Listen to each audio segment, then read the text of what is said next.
Welcome to Dusky Lore. Close your eyes, dim the lights, and listen closely as the shadows begin to speak. Story 1.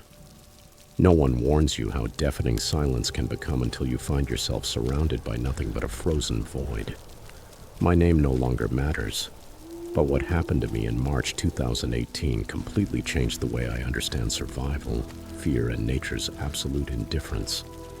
I was 34 years old and had just come out of a divorce that had destroyed my savings, and also the idea I had of myself. I had accepted a temporary contract with a telecommunications company to install satellite equipment in remote villages in Alaska. The pay was extraordinary, the kind of number that makes you ignore the fact that you would have to fly in tiny planes over landscapes that looked like they belonged to another planet. I had grown up in a suburban area of Minnesota, spent my 20s chasing a career in network engineering, and somehow ended up agreeing to spend 6 weeks moving between communities most Americans would not be able to locate on a map. The irony was not lost on me that I was running away from one form of isolation only to throw myself headfirst into another. But desperation makes you brave in fairly stupid ways. The morning of the accident started like any other workday within that strange chapter of my life. I woke up at 5 in the morning in a small motel in Bethel, a hub city in southwestern Alaska that served as my base. The room smelled of industrial cleaner and old coffee, and ice had crystallized on the inside of the only window, even though the heat had been running all night. My pilot that day was a man named Dean Archer, a thin, wiry guy in his early 50s, with sun-damaged skin and a calmness on his face that could mean one of two things. Either he was incredibly competent, or he was simply completely detached from everything. He had been flying bush pilot routes for more than 2 decades. When I met him that morning on the airstrip, he was already doing the pre-flight inspection of a Cessna 185 that had clearly seen better days. The paint was worn, with patches of primer visible in several places, but Dean assured me it was mechanically sound. Our initial destination was a village called Akiak, about 40 miles northeast. After that, we would continue on to 2 other communities before circling back. In theory, the whole route was supposed to take about 6 hours, as long as the weather allowed it. We took off around 7:30, just as the sun was beginning to stain the horizon with pale shades of orange and pink. From the air, the Alaskan tundra in late winter is difficult to describe. It was like an endless white canvas, interrupted only by dark ribbons of frozen rivers and the occasional cluster of spruce trees that looked like black needles sticking out of a sheet. Dean was not a man of many words, and that suited me fine.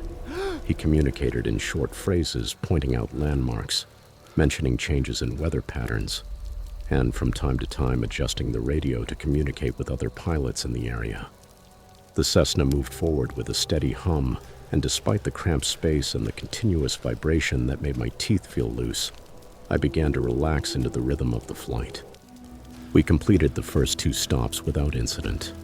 I dragged my boxes of equipment through snow that reached my knees, while Dean smoked cigarettes beside the plane and talked with locals who seemed to know him by name. By early afternoon, we were heading toward our final destination before returning. It was a village called Tuluksak, located on the banks of the Kuskokwim River. That was when the engine coughed. It was such a subtle sound that I almost did not notice it. A brief stumble within the steady hum that had already become background noise. But Dean's reaction told me everything I needed to know. His hands tightened on the control yoke and his eyes locked onto the instrument panel with an intensity he had not shown all day. At first he said nothing. He just began flipping switches and adjusting controls with quick but precise movements. The engine coughed again, this time for longer, and the plane shook in a way that made my stomach tighten. We were flying over a stretch of wilderness where there were no villages, no roads, and nothing that resembled any sign of human presence. Only a white immensity spreading to the horizon in every direction. Dean grabbed the radio and began transmitting our position. His voice was steady but urgent, using terminology I could not fully understand. I remember looking out the window and seeing the shadow of our plane sliding across the snow below, and thinking about how small we were, how insignificant we seemed against that immense frozen landscape. The engine failed a 3rd time, then shut off completely. and the sudden silence was the most terrifying sound I have ever heard in my life. Dean transformed into another person in those moments. The relaxed pilot who had been making dry jokes about moose and complaining about his ex-wife became something mechanical, exact, almost robotic. He told me to tighten my seatbelt and prepare for impact. His voice was flat and controlled, as if he were reading instructions from a manual. The Cessna became a glider. The only sounds now were the wind striking the fuselage and the creaking of the aircraft's structure. Dean fought to maintain control while searching for a place to land, scanning the terrain below with desperate concentration. But there was nothing. No frozen lake flat enough, no clearing wide enough. Only rolling hills covered in snow, clusters of willows, and the occasional rock jutting out like a gray tooth. I remember praying something I had not done since I was a child, negotiating with a god I was not even sure I believed in. The ground rushed up toward us at a nauseating speed, and Dean pulled back on the control yoke, trying to soften the descent. We hit something, maybe a buried log, maybe a snowbank. I never knew. The plane spun violently to the left. The world became a spinning chaos of white and gray, accompanied by the shriek of tearing metal. The impact itself appears fragmented in my memory, divided into loose images that do not fully connect to each other. I remember the windshield bursting inward, a shower of glass, snow, and freezing air hitting my face. I remember the feeling of being thrown forward against the belt with such force that the air was crushed out of my lungs. I remember a sound like a giant crushing a can, and then a sharp, blinding pain in my left leg, so intense that it made me scream. When everything stopped moving, I was hanging sideways in my seat. The plane had ended up tilted with the destroyed nose buried in a snowbank. Somewhere blood was dripping. I could hear it, a soft tapping that sounded impossibly loud within that sudden stillness. My vision moved in and out of focus. For a long moment, I just remained there suspended, trying to understand what had happened, trying to remember how to breathe. The cold was already seeping in through the shattered windshield. It was a cold so brutal it felt as if thousands of tiny needles were being driven into my skin. I turned my head to look at Dean, and that was when I saw that he was not moving. His body was slumped forward against the control yoke, and a dark stain was spreading across the snow beneath his door. Getting out of that seatbelt took what felt like an eternity. My fingers were already going numb, clumsy on the release mechanism, while my legs protested with screams of pain every time I tried to shift my body weight. When I finally managed to free myself, I fell and half-crawled toward Dean, moving across the slanted floor of the cabin, which was now slippery with hydraulic fluid and melted snow. Up close, I could see the damage. Part of the instrument panel had torn loose during the impact and struck him in the chest. There was so much blood soaking his jacket that I knew before I even checked for a pulse. Dean Archer, who had flown those routes for 23 years, who that very morning had told me about his daughter's wedding scheduled for June, was dead. I sat among the wreckage of the plane, beside his body, trembling uncontrollably, my breath coming out in irregular white clouds. I felt something inside me threatening to break completely, but the cold did not allow me to mourn him. It demanded action. It demanded movement. It demanded that I focus on the only thing that mattered now, not dying in that frozen and remote place beside a man I had known for less than 8 hours. I forced myself to assess the situation with all the clarity I could gather between the shock and the pain. My left leg was badly injured. I could see the bone pressing against the skin just below the knee. It had not broken through the flesh, but it was close. The entire limb was swelling rapidly and turning colors no leg should have. I had cuts on my face and hands from the broken windshield, and my ribs hurt in a way that suggested at least one was fractured. The plane was destroyed beyond any possibility of repair, but the fuselage remained almost intact, which meant I had some kind of shelter.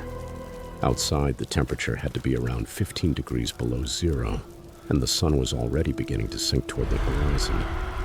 In March, that far north, we probably only had about 5 hours of usable daylight left. I crawled to the back of the cabin where my equipment boxes had been stored. I found them scattered and open, with satellite components and tools spread everywhere. But beneath the debris, I found my backpack. Inside, I had an extra jacket, 2 granola bars, a thermos of coffee that somehow was still intact, and a lighter I carried with me even though I had quit smoking 3 years earlier. It was not much, not even close to enough, but it was something. The hours that followed exist in my memory as a blurred mix of pain, cold, and desperate improvisation. I knew from the survival training the company had given us, a half-day seminar during which I had almost fallen asleep, that the right thing to do was to stay with the plane. The wreckage would be much easier for search teams to spot than a single person wandering through the wilderness. Besides, the fuselage offered at least some protection from the wind, which had begun to rise and was driving the temperature even lower. I used pieces of torn-out insulation in my extra jacket to cover the hole where the windshield had been. I worked with fingers that had lost almost all sensation, cursing, crying, and talking to myself just to fill that terrible silence. Dean's body was still in the pilot's seat, and I could not force myself to move him, so I simply tried not to look in that direction. The radio was destroyed, crushed by the impact along with most of the instrument panel. I found the emergency locator transmitter beneath the rear seat, but the casing was cracked and the indicator light that should have been blinking remained dark, dead. Our last known position had been transmitted before we went down, but Dean had been halfway through giving the coordinates when the engine failed. I had no idea if anyone knew where we were, or if they had even started looking for us. The sun set around 6 in the evening, and the darkness that came afterward was unlike anything I had ever experienced before. In Minnesota, even during the darkest winter nights, there was always some ambient light. Street lights, distant roads, the glow of civilization on the horizon. There was nothing there. The blackness was so absolute that I could not see my hand in front of my face. The only sounds were the wind howling across the tundra and the occasional creak of the twisted aircraft frame settling into the snow. I rationed the coffee, taking small sips to maintain my body temperature, and ate half of a granola bar even though I had no appetite. My leg had swollen to almost twice its normal size, and the pain had shifted from sharp and immediate to a deep pulsing throb that seemed to synchronize with my heartbeat. I knew that was bad. The body going into shock, blood pooling in the damaged tissues, the beginning of a process that could kill me just as surely as the cold. I tried to elevate the leg, propping it on one of the equipment boxes, and wrapped it as tightly as I could using strips torn from the cabin seat covers. Sleep was impossible. Every time I started to drift off, the cold jolted me awake, or the pain shot through me, or I heard something outside, real or imagined, that made my heart race. Dawn arrived slowly, like a gradual lightening of the darkness that felt like a small miracle. I had survived the night, although I was not sure how much longer I could hold on. My leg had turned a mottled blackish purple that terrified me. I had stopped feeling my toes around 3 in the morning. The second granola bar went down in small bites, along with the last of the cold coffee, and I tried to come up with a plan.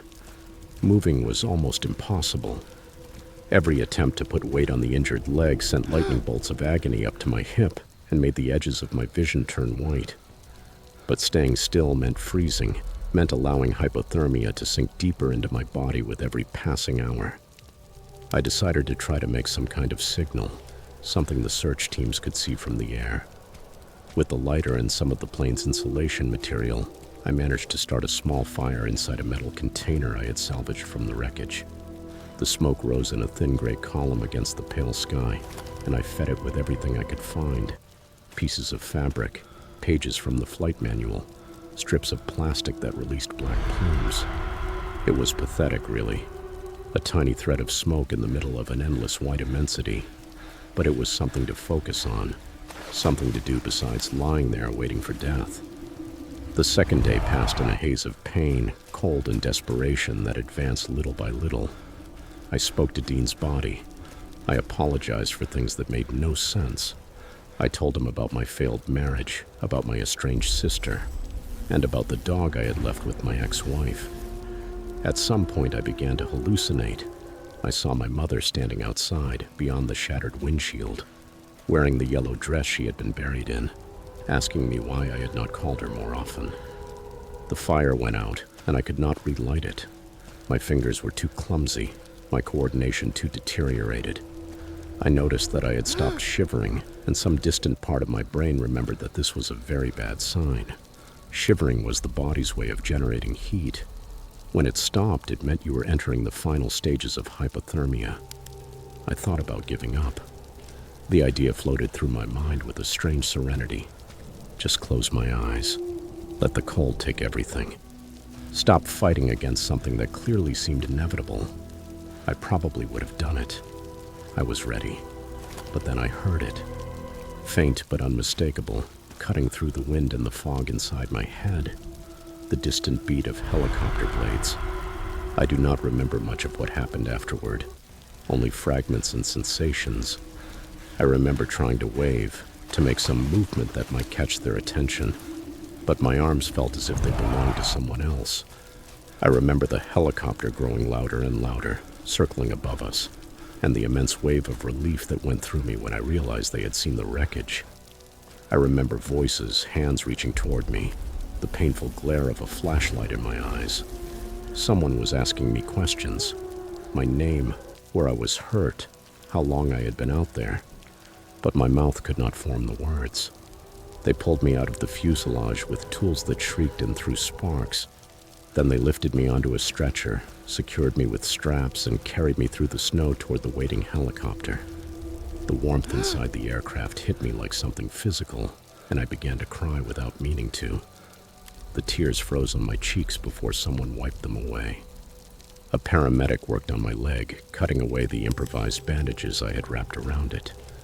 I saw his face go pale when he looked at what was underneath. He said something to his partner that I could not hear over the noise of the blades, but the look they exchanged told me everything.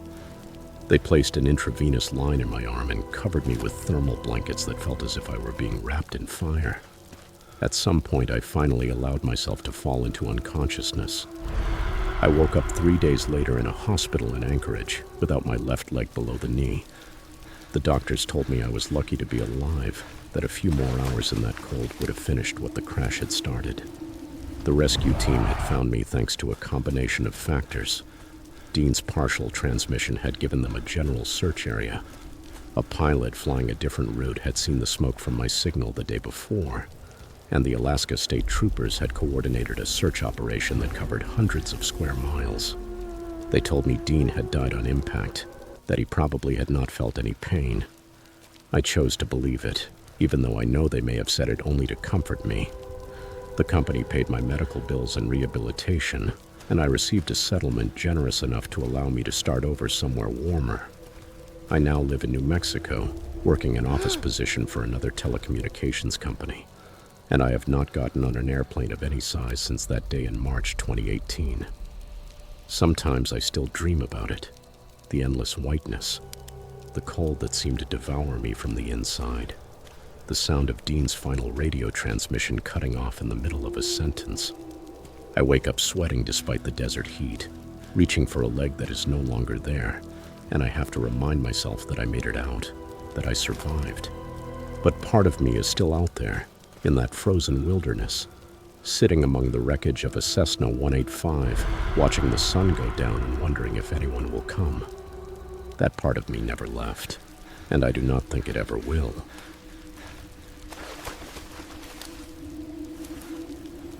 Story 2. After graduating from college in 2015, my best friends and I made a pact. We would have one great adventure together before life dragged us in different directions. Mitch had just finished his certification as an emergency medical technician, and Carrie was about to start law school in September. So we had a very narrow window at the end of August to do something truly wild. Alaska seemed like the perfect place. Raw, remote, untouched. Mitch had a cousin who worked on a fishing boat near Valdez, and he was the one who told us about an old abandoned hunting lodge about 40 miles from the nearest town, deep in the Chugach Mountains. The place had been closed since the early 90s, after the owner died and no one had claimed the property. We thought we could hike there, spend a couple of nights, take some pictures, and maybe see wildlife. None of us could have imagined what was waiting for us inside that rotting wooden structure, much less that only 2 of us would make it back to civilization. We flew into Anchorage on a Thursday morning, rented a Jeep, and drove 6 hours to a small town called Copper Junction. It was barely a gas station, a general store, and maybe 15 houses scattered along a gravel road. The woman at the store, a weathered lady in her 60s named Ruth, looked at us as if we had just announced that we planned to swim with sharks when we mentioned the old Whitaker Lodge. She told us people avoided that area, that some hikers had claimed to see figures moving between the trees at night, strange lights, things that had no explanation. Her exact words were that those woods had a special way of playing with people's minds. Mitch laughed and dismissed it immediately. He said it was small-town superstition designed to scare tourists. Carrie and I looked at each other, but we said nothing.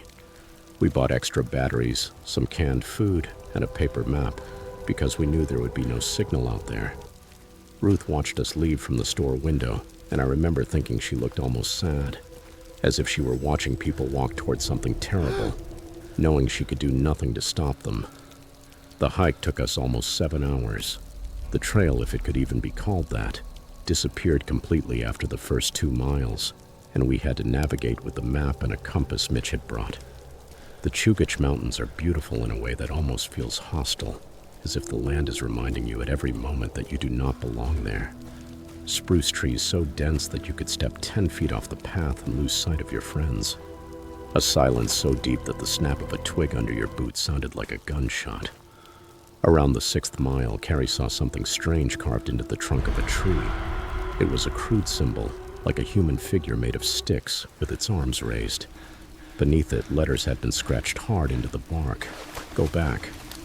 We stood there staring at it for a long moment. Mitch said it was probably the work of some bored hiker trying to scare others. Maybe the same locals who told ghost stories to tourists. But the carving looked old. The edges had been softened by years of weather and wear. And there was something desperate about those letters, as if whoever had made them had used a rock or a knife pressing hard, wanting to make sure the message lasted. We reached the lodge just before sunset. The building was larger than I expected, a 2-story structure with a wraparound porch. Most of the windows were broken or boarded up, and the roof sagged in the middle like a spine that had given up. Moss covered everything, and there was a thick sour smell that I initially attributed to decades of rotten animal droppings. Mitch was the first to cross through the front door, which hung crookedly from its hinges and scraped the floor when he pushed it open. Inside, the main room still had furniture, a sofa with the stuffing torn out, a wooden table covered in dust, and a stone fireplace full of old ashes. But what stopped all 3 of us cold was the kitchen area in the far corner. There were cans of food on the counter, and they were not old rusty cans from the 90s. The labels were from modern brands I recognized immediately. When Carrie picked one up, she whispered that the expiration date was still a year away. Someone had been there recently. Someone might still be there. We should have turned around right then, even if we had to hike back in the dark. But we were tired. Night was falling quickly, and Mitch convinced us it had probably been another group of hikers who had passed through. We decided to stay that night and leave at dawn. That decision haunts me every day. We spread our sleeping bags out in the main room near the fireplace. We thought it was the safest place, because from there we could see both the front door and the staircase that led to the 2nd floor. Mitch managed to start a small fire using dry wood we found stacked behind the sofa. Another detail that should have alarmed us much more than it did, because who stacks firewood inside an abandoned building? Carrie was quiet. She kept looking toward the dark hallway that led to some back rooms that seemed to be storage rooms. Around 9, she said she needed to use the bathroom and took her flashlight. The outhouse was about 30 yards behind the lodge, a leaning wooden box that somehow was still standing despite looking like it was about to collapse. She had been outside for maybe 10 minutes when we heard her scream. It was not a shriek of surprise. It was a real scream, the kind that carries pure terror inside it. Mitch and I grabbed our flashlights and ran outside, calling her name, the beams of light cutting through the darkness.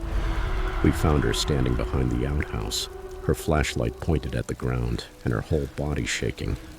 She could barely speak. She only kept repeating that there were bones, human bones. And when I looked down, I saw them too. A scattered pile of what was unmistakably a human rib cage, a femur, and fragments of a skull half buried in the dirt. The bones were not recent, but they were not ancient either. Some still had dried tissue attached. Mitch tried to stay calm. He said it could be anything. Maybe a hunter who had gotten lost and died of exposure years earlier. But Carrie pointed her flashlight a few steps to the left, and there was another pile, and another farther away. At least 4 separate groupings of human remains, all within a radius of about 20 feet around that outhouse, as if someone had been dumping bodies there for years. The smell I had noticed earlier, the one I had attributed to rot and animals, suddenly had a completely different meaning. We had to leave immediately. All 3 of us agreed on that, but by then it was fully dark, and the trail was impossible to follow in the darkness.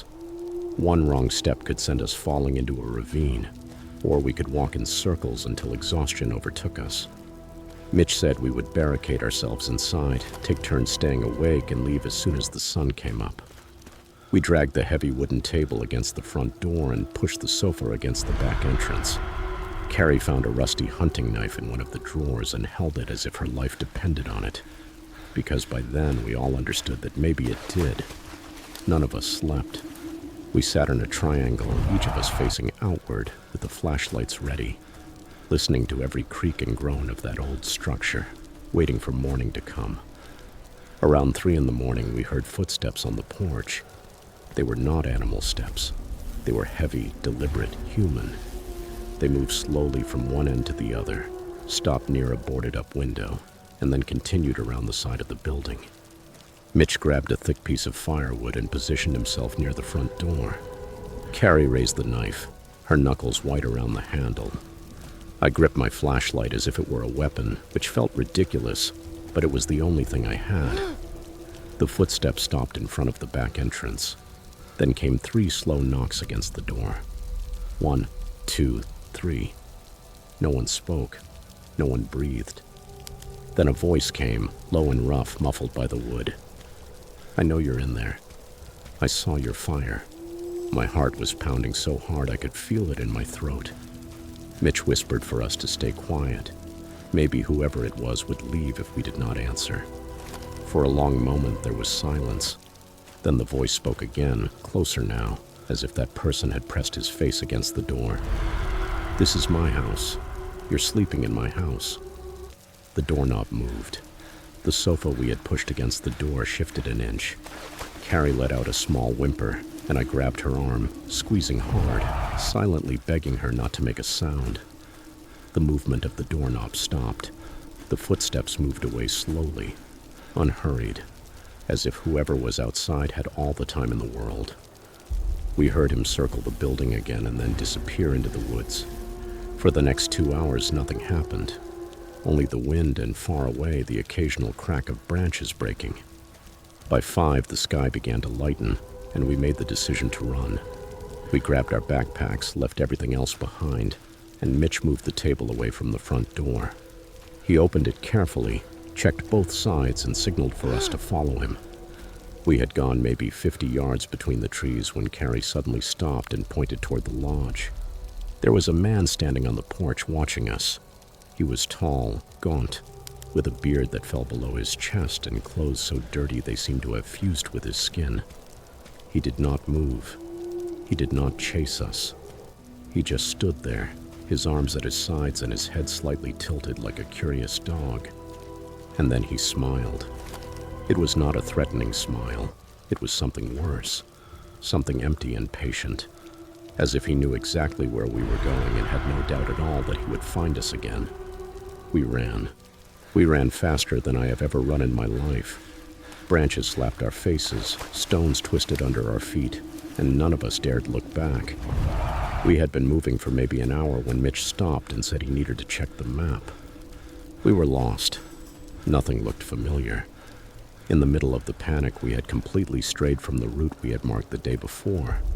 The forest was thick in that area, with the trees so close together that sunlight could barely pass through them, and everything looked the same in every direction. Carrie was crying silently, trying to muffle the sound with her sleeve. I kept scanning the trees behind us. expecting to see that gaunt figure appear at any moment. Mitch spread the map over a fallen log and tried to orient us with the compass, but his hands were shaking and the needle would not stop moving. That was when we heard it. A sharp whistle, high and deliberate, coming from somewhere to our left. Then another whistle answered from the right, and a third came from behind us. There was more than one person out there. The man from the lodge was not alone. Mitch shoved the map into his backpack and grabbed Carrie by the arm, pulling her forward. We chose a direction and moved as fast as we could, trying not to make noise, but knowing that whoever was out there already knew exactly where we were. The whistles continued, sometimes closer, sometimes farther away, as if they were guiding us towards some specific place. Near midday, we stumbled into a small clearing and found another message carved into a tree. This one was more recent. The letters still looked pale against the dark bark. No one comes. Beneath it, scratched in smaller, trembling writing, it said, "He keeps us here." Carrie began to hyperventilate, and I had to take her face in my hands and force her to look at me, to breathe with me, to stay focused. Mitch paced back and forth at the edge of the clearing, searching for any sign of a trail. When the attack came, the man appeared out of nowhere. It was not the bearded man from the lodge, but someone younger, faster, dressed in rags of a military uniform and holding a length of rusty chain.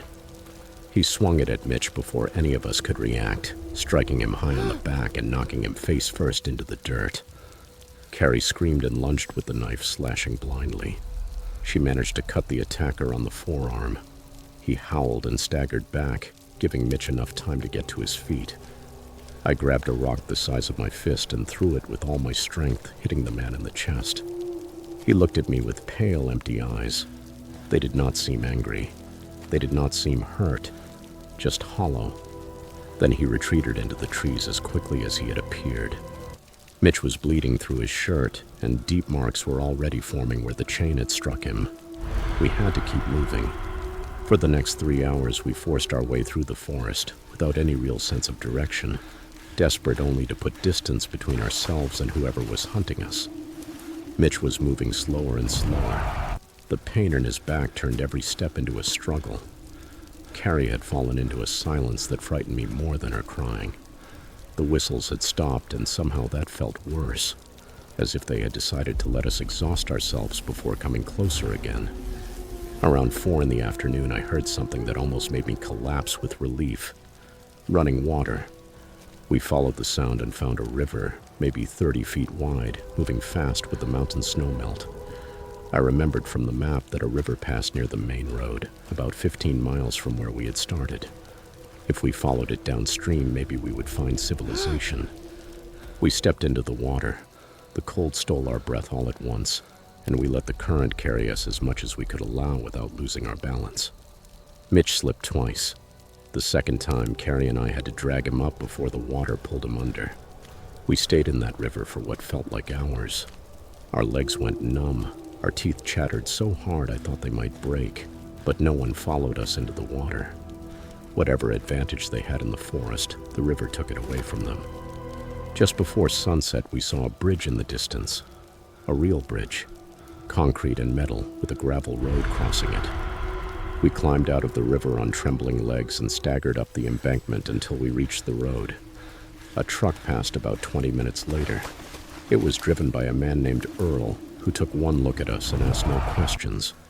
He only told us to get in. He drove us straight to a state police station in a town called Ridgewater, about 60 miles from Copper Junction. We told them everything. The lodge, the bones, the man on the porch, the whistles, the attack. They listened to us with expressions that shifted from skepticism to something darker as we spoke. One of the officers, a woman with gray streaks in her hair, finally told us they had been searching for almost 8 years for a man named Vernon Crisp. He had escaped from a correctional facility in 2007, where he was serving time on multiple charges of kidnapping and assault. They had assumed he had fled to Canada or died in the wilderness. Instead, he had built some kind of camp out there, attracting other fugitives, other broken men who wanted to disappear. The officer said that over the years they had received reports, hikers who talked about ghosts in the woods, strange figures, carved warnings, but no one had ever come back with enough information to justify a real search. Until us. The raid happened 3 days later. State police, the FBI, search and rescue teams. They went in with helicopters, dogs, and enough personnel to search every corner of that mountain. They found Vernon Crisp inside the lodge, sitting in a chair beside the fireplace, as if he had been waiting for them. He did not resist. The other 2 men they captured in the nearby woods put up more of a fight, but both were taken alive. What they found behind that lodge was worse than anything we had seen. 17 sets of human remains. Some dated back to the late 90s, others were much more recent. They also found a root cellar about 100 yards from the main building, dug into the hillside and hidden among the brush. Inside were journals, dozens of them, written by people who had been held there, some for weeks, others for months. The entries described everything. The captures, the isolation, the way Vernon released them into the woods and hunted them for sport, the way some prisoners were forced to help him in exchange for staying alive. The carved warnings we had seen on the trees had been made by those who briefly managed to escape the cellar. They were desperate attempts to warn anyone who might come after them. Most of those people never made it out of the woods. Their bones ended up behind the outhouse, along with all the others. Mitch spent 2 weeks in the hospital recovering from an infection that developed in his wounds. Carrie finished law school but changed her focus to victim advocacy. She now works with families of missing people, helping them navigate the system when the police stop searching. I still live in the same apartment I had before Alaska. I still work the same job. I still see the same people. But something essential broke inside me during those hours in the forest. I check the locks on my doors 4 or 5 times before I can sleep. I cannot hear a whistle without my chest closing up. And sometimes late at night I think about Ruth, the woman from the general store. About how she tried to warn us and we took it as simple superstition. The ghosts she talked about were real. They were just made of flesh and blood, like us.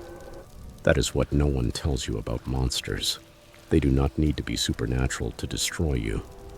They only need to be patient, stay hidden, and be willing to wait for the next group of people who believe the wilderness is empty. It never is. I know that now, and I will never forget it.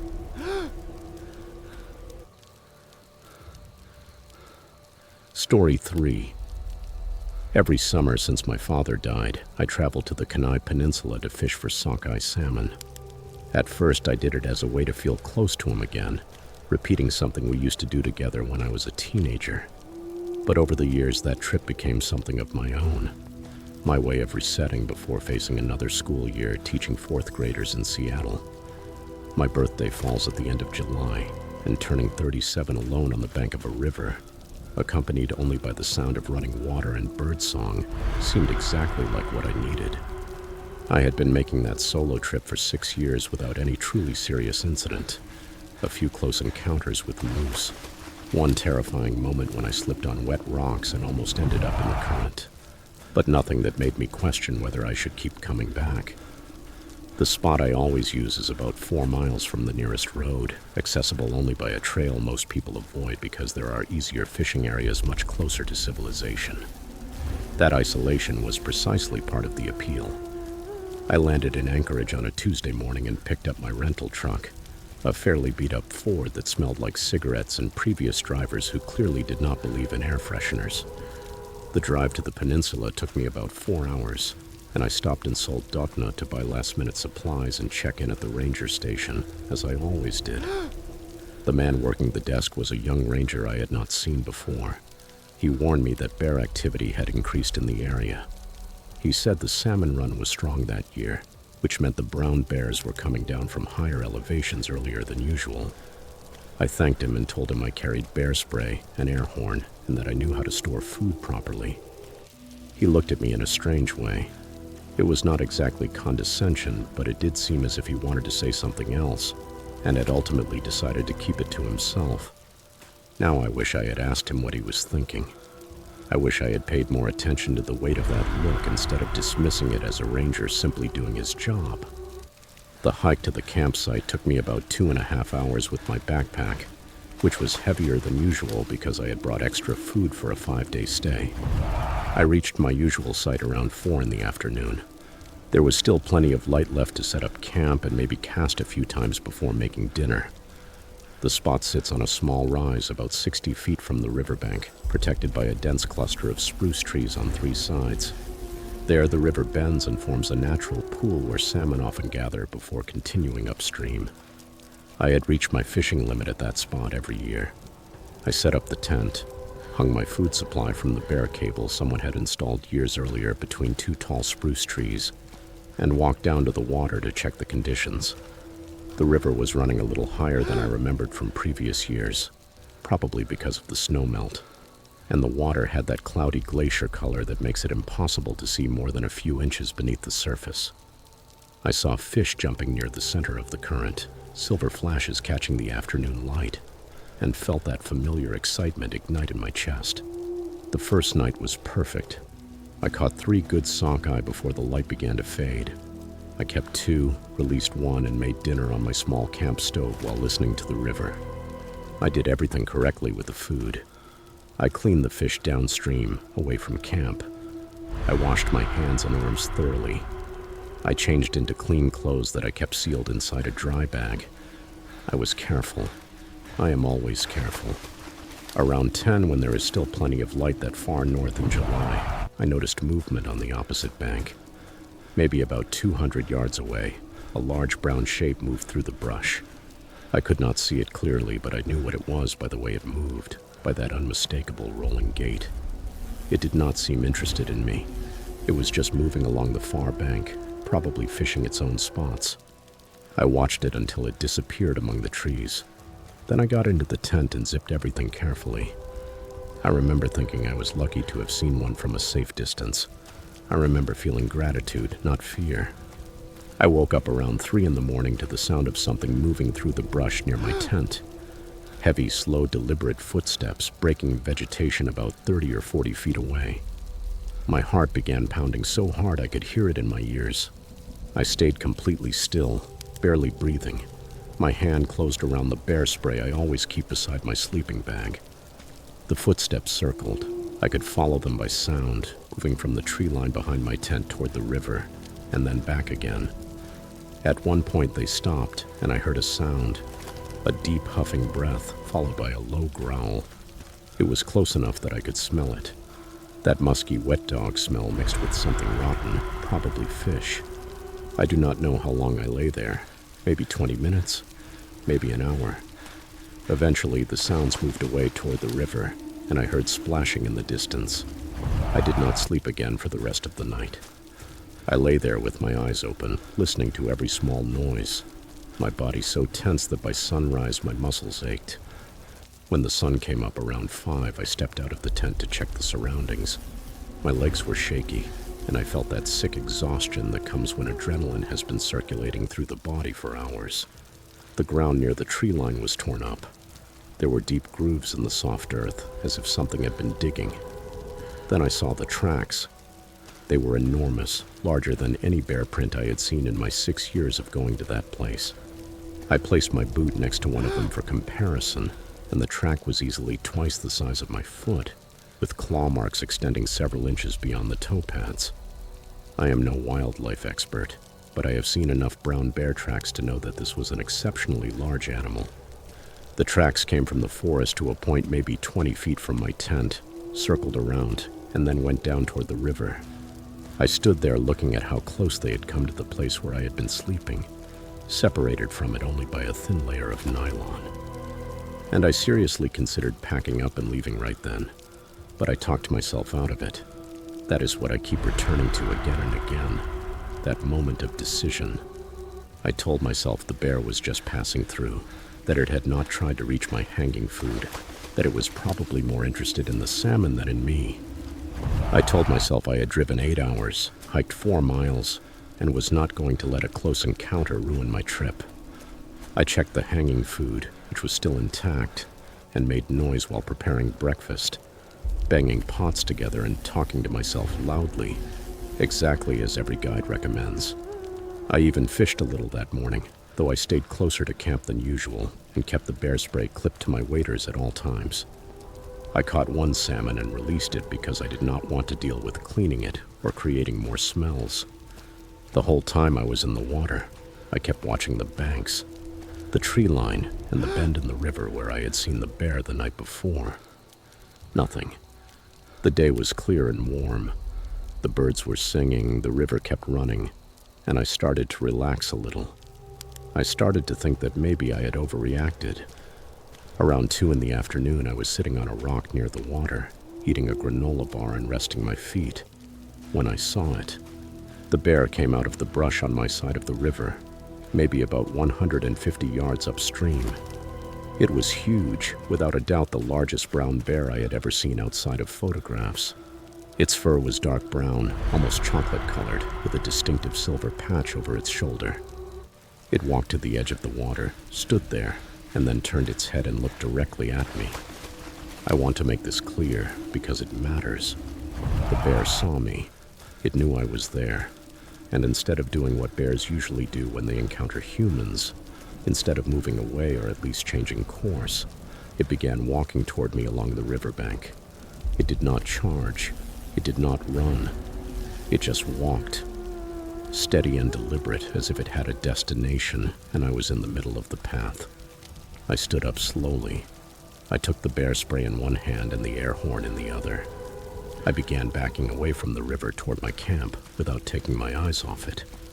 I pressed the horn and the sound exploded over the water so loudly that my ears hurt. The bear stopped for a second, maybe 2. Then it continued forward. I shouted and waved my arms above my head, trying to look bigger. Nothing. It continued at the same steady pace, closing the distance between us. 75 yards, maybe less. I could already see its face clearly. The small dark eyes, the sunken profile, the ears pointed forward with focus and intention. My brain screamed at me to run, but I knew that was the worst thing I could do. You cannot outrun a brown bear. You cannot outswim one either. I kept backing away, tripping over rocks and roots, and sounded the horn again. 3 short blasts. The bear did not even flinch. It reached the place where I had been sitting and stopped there, sniffing the rock, sniffing the ground where I had dropped the granola bar wrapper. Then it raised its head and looked at me again. Then it made a sound, a low rumbling growl that I felt more in my chest than I heard. I do not know what made me decide on the river. Maybe some survival instinct kicked in, or maybe I simply panicked and made a stupid decision. My camp was behind me, but the bear was between my position and the trail that led back to the road. The river was to my left, and on the other side there was only more wilderness. But at least it meant distance. At least it was something. The bear began moving again, faster now, and I turned and ran toward the water. The cold hit me like a wall when I threw myself in. That glacial runoff was so freezing that it locked my muscles and stole my breath. The water barely came up to my waist, but the current was strong, pulling at me, and I could hardly feel my legs. I pushed forward as best I could, half swimming and half wading, trying to reach the other bank. I heard splashing behind me. I did not look back. I just kept going, my arms numb and clumsy in the freezing water. The riverbed was full of loose stones and sudden drops. Twice I went under, swallowing water that tasted like ice and sediment. When I finally dragged myself onto the opposite bank, I was shaking so hard I could barely stand. I turned around, expecting to see the bear swimming behind me or already on my side of the river. But it was standing at the edge of the water, on the opposite bank, exactly where I had gone in, watching me. It did not try to follow me. It simply remained there. After a minute or 2, it turned around and walked toward my camp, disappearing among the trees near the place where I had set up the tent. I was soaked, freezing, beginning to feel that dangerous drowsiness that comes with hypothermia. And all my gear, my food, the keys to the truck, my phone, absolutely everything, was on the other side of the river with a bear that had just chased me into glacial water. I still had the bear spray clenched in my hand, but that was all. I had no dry clothes, no lighter, no way to call for help. I started walking downstream along the bank, trying to stay in motion, trying to generate body heat. I knew there was a fishing lodge about 6 miles downstream. I had seen it on the map when planning the trip. 6 miles through dense brush, uneven terrain, and wet clothes, with the temperature dropping as evening approached. I did not think about whether I could make it. I just walked. It took me almost 5 hours to reach that lodge. By the time I stumbled out of the tree line and one of the guests saw me, I could no longer feel my feet and my lips were blue. They wrapped me in blankets and called a medical helicopter because my core body temperature had dropped to 92 degrees, which apparently is the point where organs start having problems. I spent 2 nights in a hospital in Anchorage, receiving treatment for moderate hypothermia and mild frostbite in 3 toes. The Rangers returned to my camp the next day. They found my tent torn apart, the food supply ripped from the cable and scattered everywhere. They found tracks all around the site, the same enormous prints I had seen that morning. Later, they told me there had been reports of a large male brown bear in that area, showing unusually bold behavior around humans, possibly because someone had been feeding it earlier in the season. As far as I know, they never caught it. I still go fishing every summer, but not there. Never there again. And every time I see a bear in the distance, even in a zoo, I feel my chest tighten. I remember that steady walk along the riverbank, those small dark eyes fixed on me. And I remember what it feels like to be watched not as a threat or as a curiosity, but as something completely different.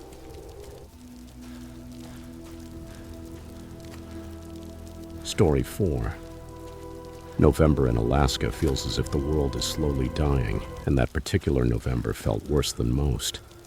I had been covering crime stories for the Anchorage Daily Herald since graduating from journalism school in 2009. I had stayed in that frozen corner of the country because the isolation produced stories no one else wanted to touch. My editor dropped a folder on my desk containing 6 missing persons cases spread over 15 years. All of them were connected to an abandoned copper mine called Raven Shaft, near a forgotten town called Ketchum Falls. The mine had been closed since 1987, after a collapse killed 4 workers. But for decades, hikers and amateur explorers continued going in there.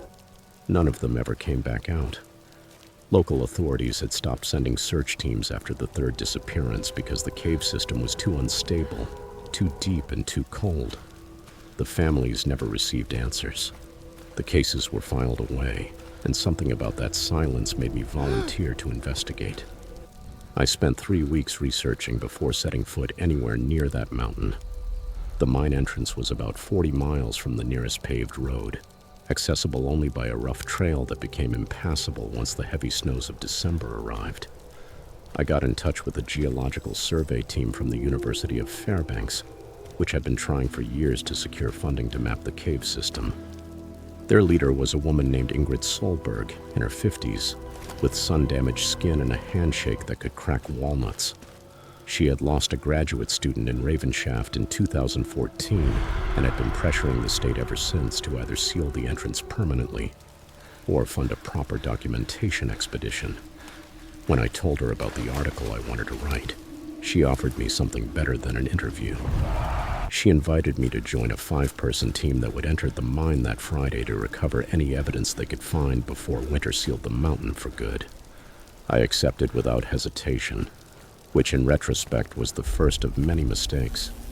Our team met at a ranger station about 20 miles from the site on a Friday morning so cold that my breath crystallized on my eyelashes. Besides Ingrid and me, there was her colleague Desmond Yates, a soft-spoken geologist in his early 60s who had mapped caves on 3 continents. There were also 2 younger researchers named Cynthia Park and Jonah Fielding. Cynthia was in charge of the audio and video documentation equipment. She was a serious woman with very short black hair who barely spoke during the drive. Jonah was the safety coordinator, responsible for the ropes, harnesses, and emergency protocols I prayed we would never have to use. He had a nervous habit of checking his gear over and over, running his fingers over the carabiners as if they were rosary beads. The ranger who greeted us was a weathered man named Cliff Bjornson, who had been stationed in that region for more than 20 years. He had us sign liability waivers that basically said the state of Alaska accepted no blame if we died inside that hole. He also warned us that if we did not return before nightfall, no one would come looking for us until spring. The hike to Raven Shaft took almost 4 hours through terrain that seemed determined to kill us with every step. The trail, if it could be called that, wound through a dense spruce forest before climbing a rocky slope covered in loose shale and patches of black ice. Ingrid led the way with the confidence of someone who had already made that route before, although I noticed her pace slowed when we approached the final ridge. The mine entrance appeared suddenly, like a dark wound opened in the gray mountainside, framed by rotting wooden supports that had somehow survived decades of brutal winters. A faded warning sign hung crookedly from a rusted chain. The words were barely readable beneath layers of dirt and lichen. The opening was about 8 feet wide and 6 feet high, sloping downward at a steep angle until it disappeared into absolute darkness. Standing there, feeling the cold air rise from the depths as if the mountain were exhaling, I understood why people said that place was cursed. Not because of anything supernatural, but because it felt hungry in the way only truly dangerous places can feel. We descended into Raven Shaft shortly after noon, connected by ropes in a line, with Jonah at the front and Desmond bringing up the rear. The temperature dropped drastically within the first 100 feet, and the quality of the darkness changed. It shifted from the soft gray of an overcast day into something thicker, something that seemed to press against the light of our headlamps like a living thing. The main tunnel sloped downward for about 330 yards, before opening into a large chamber that the original miners had used as a staging area. Rusted equipment still covered the floor, pickaxes, ore carts, and coils of old rope that had become brittle with time. Our boots crunched over a mixture of gravel and ice crystals formed over decades by water seeping through microscopic cracks in the rock. Ingrid pointed her light toward the far end of the chamber, where 3 tunnels branched off in different directions. Each one disappeared into its own private darkness. She explained that the left tunnel led to the collapsed section where the 4 miners had died in 1987. The center tunnel went deeper into the mountain, descending another 200 meters before ending in a flooded shaft. The right tunnel was where most of the missing people had last been seen, according to the limited evidence search teams had recovered over the years. We took the right tunnel, moving slowly and carefully through a passage that narrowed with every yard. The walls were slick with moisture, and at several points we had to duck beneath rock formations that hung like broken teeth. Cynthia documented everything with her camera, capturing the strange beauty and undeniable threat of a place that had swallowed so many people whole. About 40 minutes into the tunnel, Jonah stopped us by raising his fist. His headlamp had caught something reflective ahead, wedged between 2 rocks near the base of the wall. He crouched and pulled out a hiking boot, faded orange with a distinctive zigzag pattern on the sole. Inside the boot, still neatly tied, was a wool sock. Ingrid checked her files and confirmed that the boot matched the description of the gear worn by Russell Atkins, a 24-year-old college student who had entered Raven Shaft alone in 2016 and never returned. We found only that one boot. There was no sign of the other. There was no trace of Russell either. Cynthia photographed the find from several angles while I stood there, wondering what kind of circumstances could lead someone to leave behind a single boot in a place like that. The tunnel opened into a second chamber about an hour later. It was smaller than the first, but it had a higher ceiling that disappeared beyond the reach of our lights. That room immediately felt different, and it took me a moment to understand why. There were signs of occupation everywhere. A sleeping bag lay spread out against the far wall, the fabric torn and stained with something dark that could have been mud or could have been blood. Near it sat a camp stove, 2 empty water bottles, a scattered pile of energy bar wrappers, and a backpack whose contents had been dumped across the stone floor. Ingrid approached the scene carefully, signaling for all of us to stay back until she could assess the situation. She crouched beside the backpack and read aloud the name embroidered on one of the straps. Gretchen Moody. According to Ingrid's research, Gretchen had been part of a group of 4 amateur spelunkers who entered Raven Shaft in October 2017. The group planned a 2-day exploration and had brought supplies according to that plan.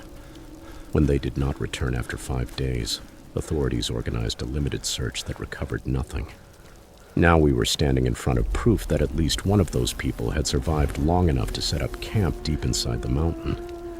Desmond found the audio recorder tucked inside a crack near the sleeping bag, protected from the elements by an overhang of rock. It was a small digital device, the kind some hikers use to document their routes, and miraculously the battery still held a faint charge. Ingrid wanted to wait until we returned to the surface to review the contents, but Cynthia argued that we needed to know what we were dealing with before moving forward. The group voted, and curiosity won. We gathered in an uneven circle while Cynthia connected the recorder to a portable speaker she carried in her kit. The first file was dated October 17, 2017. The voice that came through was cheerful, belonging to a young woman who introduced herself as Gretchen. She described the group's excitement about exploring a cave system very few people had ever documented. The other voices in the background belonged to her companions, a man named Isaac, another woman named Shelley, and a fourth member whose name I could not clearly make out through the static. They sounded happy. They sounded alive. And somehow knowing what came afterward made listening to those innocent first minutes almost unbearable. The second recording was made 2 days later, and the change in tone was immediate. Gretchen's voice trembled as she explained that a collapse had blocked their route out. Isaac had tried to find an alternate path, but returned several hours later with bad news. Every passage they explored either ended in a dead end or led them back to the same chamber. They were running out of food. The flashlight batteries were failing one after another. Shelley had injured her ankle during the initial collapse and could barely walk. The fourth member, whose name finally became clear in that recording as Bo, insisted that he had heard movement somewhere deeper in the tunnels. They weren't animals, he said. They were footsteps, human footsteps. The others dismissed it as paranoia, but Gretchen's voice carried a note of doubt that suggested she was not completely convinced. The recording ended abruptly with the sound of something falling in the distance, followed by Shelley screaming, and then silence. We sat in that frozen chamber, 5 people gathered around a speaker, listening to the echoes of a nightmare that had happened in that exact same place years before our arrival. The third recording was the worst. Gretchen was speaking in whispers. Her words came out fast and broken by long pauses in which she seemed to be listening to something. 6 days had passed since the collapse. Isaac was dead. She did not explain how or why, only said that it had happened during an argument over the water they had left. Bo had disappeared into one of the side tunnels 2 days earlier and never returned. Shelley's ankle had become infected, and she spent most of the time unconscious, consumed by fever. Gretchen described the darkness as a weight crushing her chest. The silence was broken only by Shelley's labored breathing and the steady dripping of water somewhere in the distance. She mentioned the footsteps again. Bo had been right.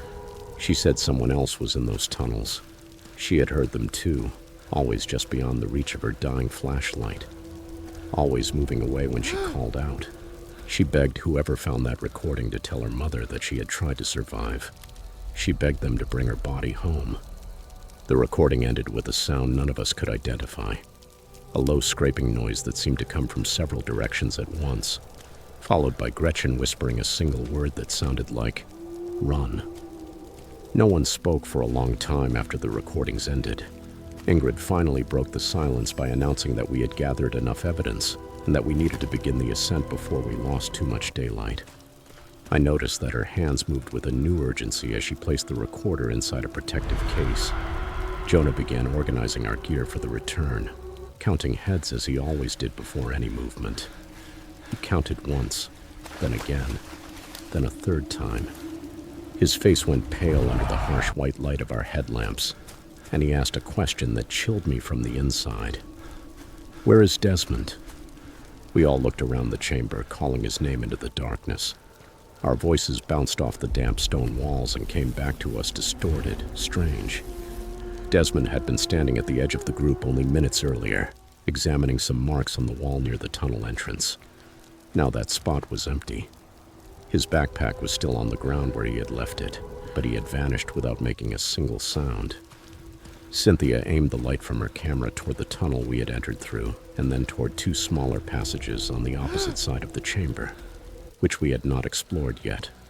Nothing. No movement. No answer to our increasingly desperate calls. Jonah wanted to start searching for him immediately, but Ingrid contradicted him with a voice that trembled despite her efforts to remain calm. She reminded us of the protocols we had all agreed to before entering the mine. If someone became separated from the group, the location would be marked, everyone would return to the surface, and the authorities would be contacted with the proper rescue equipment. Going deeper into an unstable cave system to search for a missing person was exactly how more people ended up dead. I understood her logic, but standing there in that chamber, surrounded by the belongings of people who had died alone in the dark, the idea of abandoning Desmond felt monstrous. We reached a compromise. Jonah and I would check the 2 unexplored passages for exactly 5 minutes each, while Ingrid and Cynthia remained at the camp to maintain a point of light as a reference. The first passage turned sharply after about 30 feet and ended at a wall of collapsed rubble that looked decades old. The second passage went farther in, descending at a steep angle, and about 100 feet in, my headlamp illuminated something that froze me in place. A footprint in the mud, fresh. It pointed away from the chamber toward the deeper part of the mountain. The sole pattern matched the boots Desmond had been wearing. I shouted his name once more, and my voice was swallowed by the tunnel opening in front of me. Nothing came back, except a faint echo and something else. Something that could have been wind moving through cracks in the rock, or could have been breathing. Jonah grabbed my arm and dragged me back toward the chamber. Our 5 minutes were over. When we returned to Ingrid and Cynthia, I told them about the footprint, expecting Ingrid to change her mind about the search.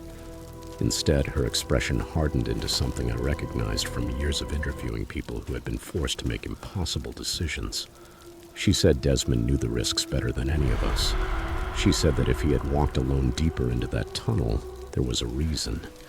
And if he had been taken, then whatever took him was still down there with us. Either way, 3 more bodies would not bring him back. We gathered every piece of evidence we could carry, including Gretchen's recorder and the photographs Cynthia had taken, and began the ascent. The climb toward the surface felt twice as long as the descent. Every sound made us flinch. Every shadow seemed to move at the edges of our lights. I kept looking back, expecting to see Desmond's familiar silhouette catching up to us. But the darkness behind us remained absolute and empty. We emerged from Raven Shaft just as the last gray light of day was fading from the sky. Cliff Bjornsson was waiting for us at the ranger station with coffee and questions.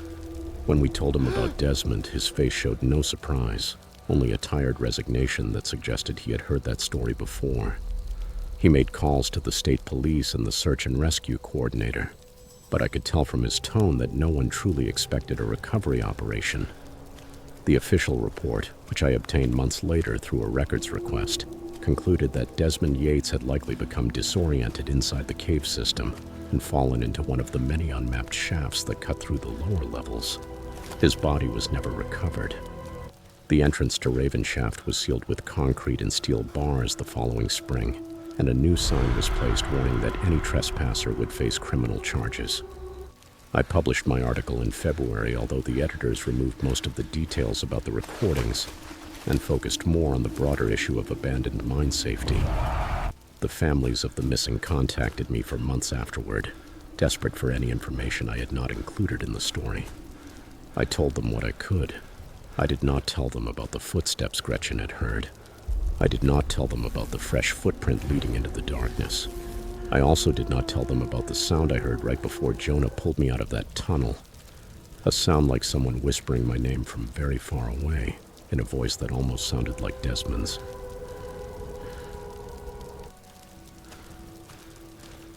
Story 5. My truck broke down somewhere between Talk and Delta Junction, on a stretch of road that looked exactly like the last 100 miles, white, flat, and empty.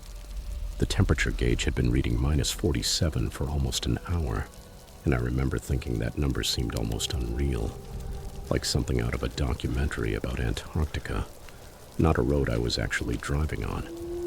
I had accepted that relocation job from Seattle to Fairbanks because the salary was too good to turn down.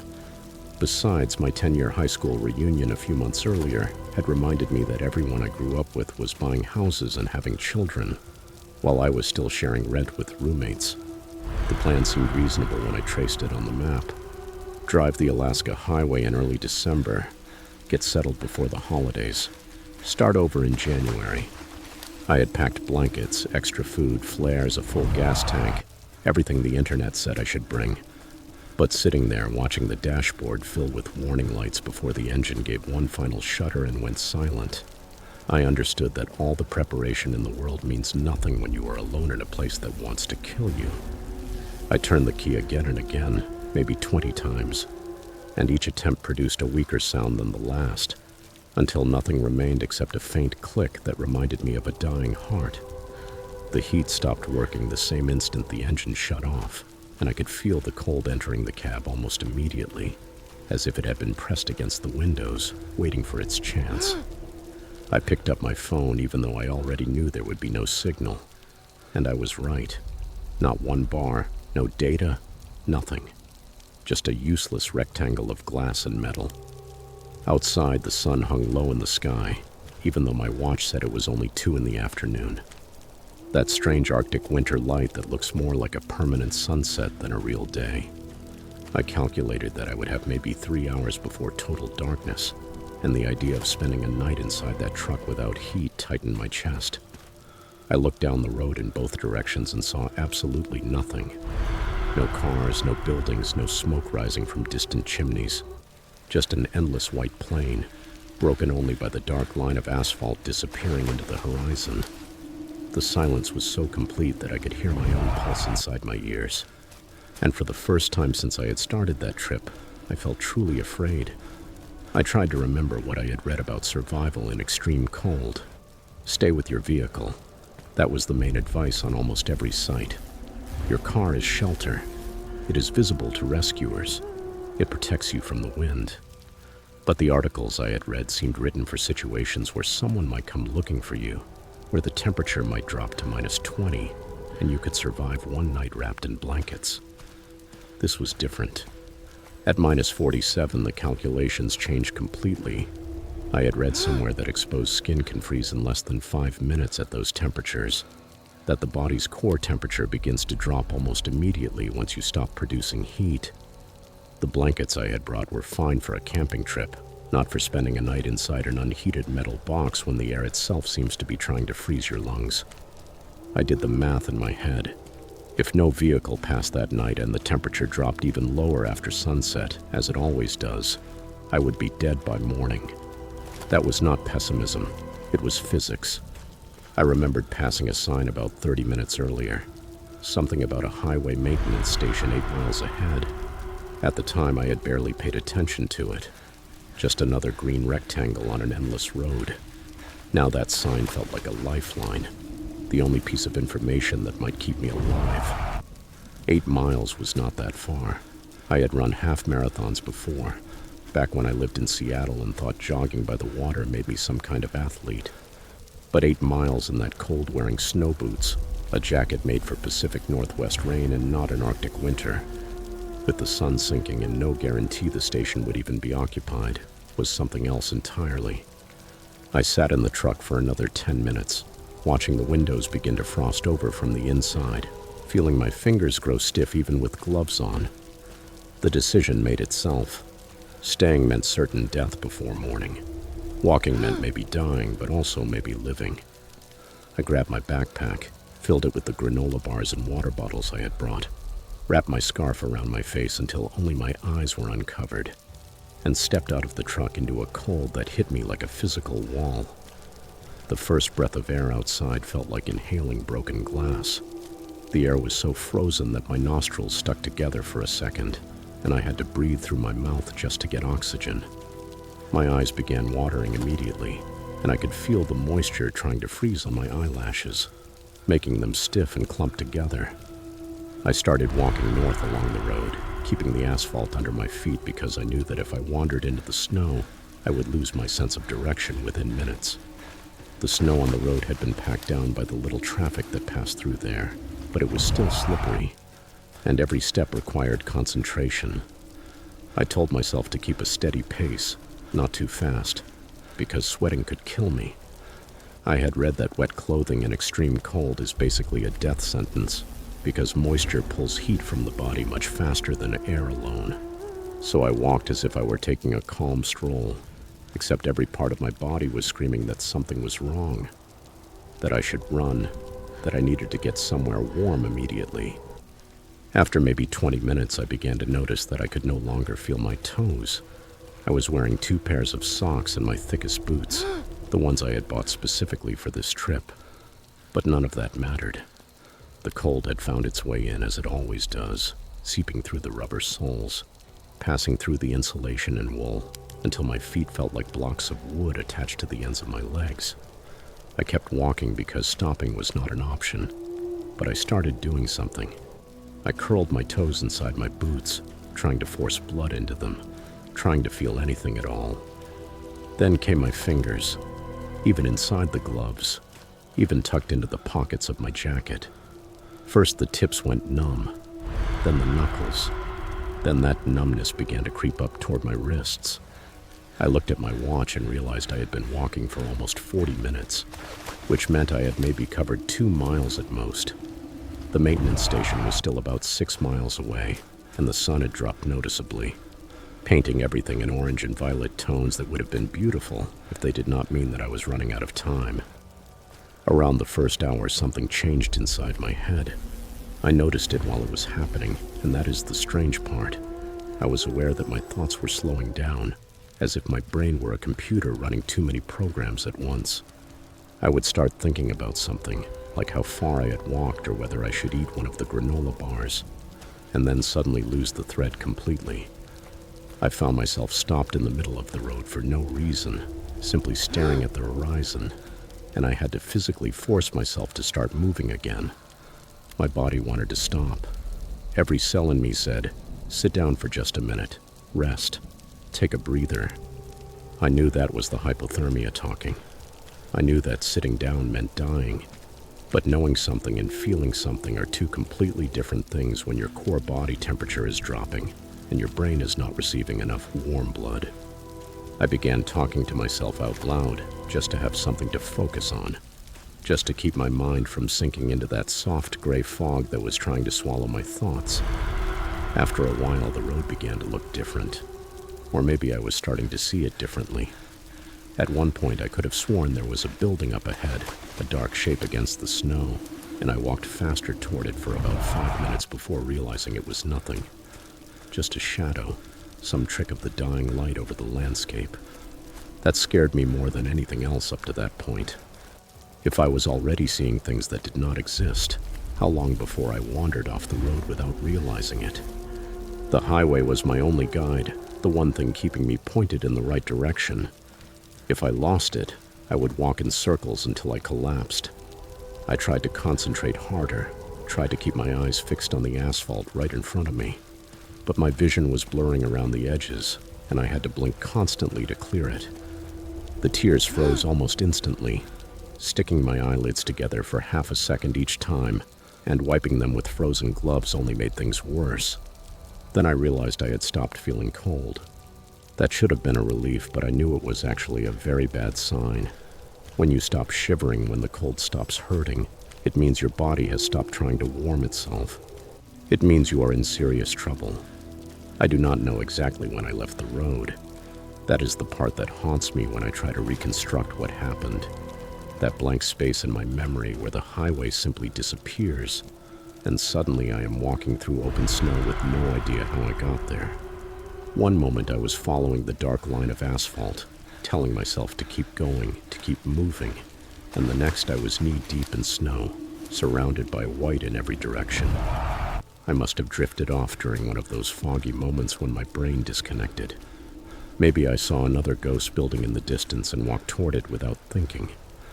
I tried to turn around, tried to find the road again, but everything looked exactly the same.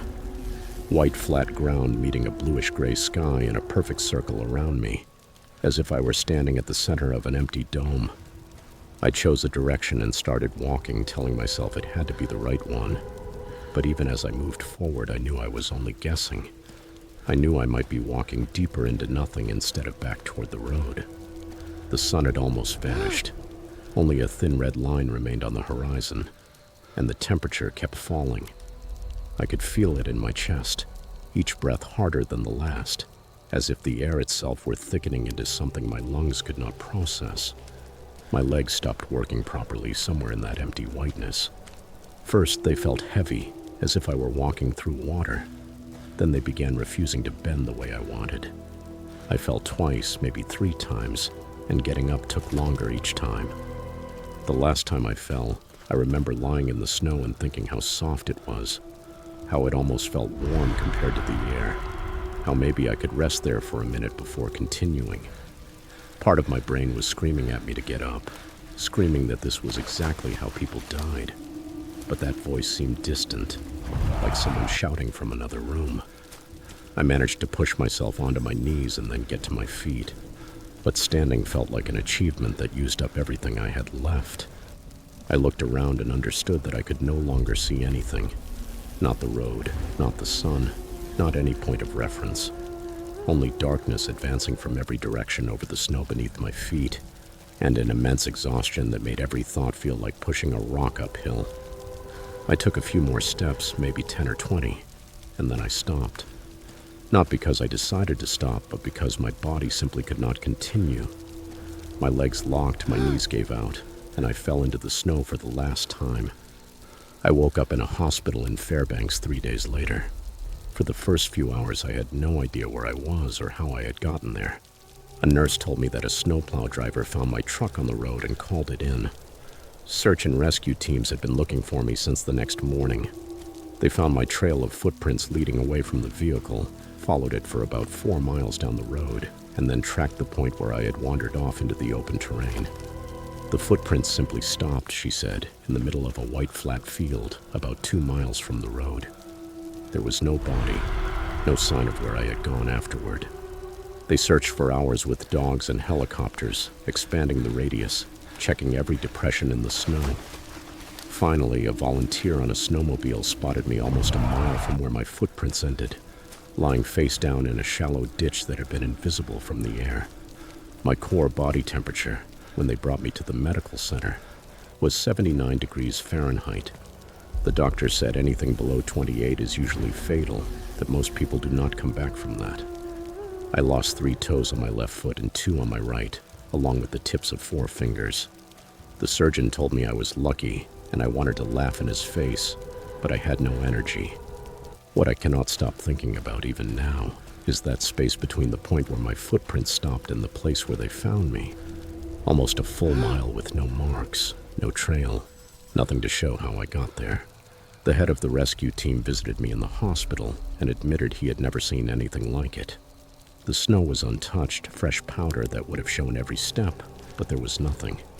It was as if someone had lifted me up and left me somewhere else.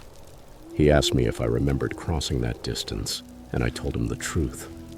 I remember absolutely nothing after falling that last time until I woke up in that bed. The doctors say it was probably some kind of automatic response, my body moving on its own while my conscious mind was completely shut off. One last survival instinct that kept me crawling toward that ditch, where the wind was blocked and the snow offered insulation. Maybe that is what happened. Maybe my body saved itself while I was no longer present.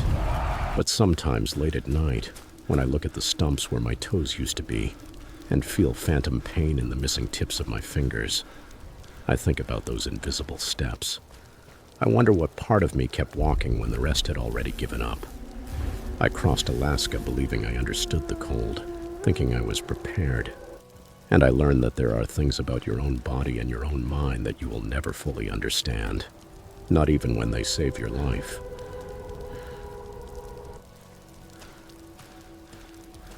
Story 6. Seattle had given me everything I thought I wanted. A stable job in a busy clinic, a decent apartment, and friends who understood the chaos of 12-hour shifts. But at some point, around my 10th year as a nurse practitioner, the routine began to feel like a slow suffocation. I needed something different. Not just a change of scenery, but a complete reset. The kind you only get when you put thousands of miles between yourself and everything familiar. When I saw the posting for a public health position in Cucac, a village of about 200 people in the interior of Alaska, something clicked inside me. My nursing school classmates were buying houses in the suburbs. organizing playdates for their children, and uploading photos of their kitchen renovations.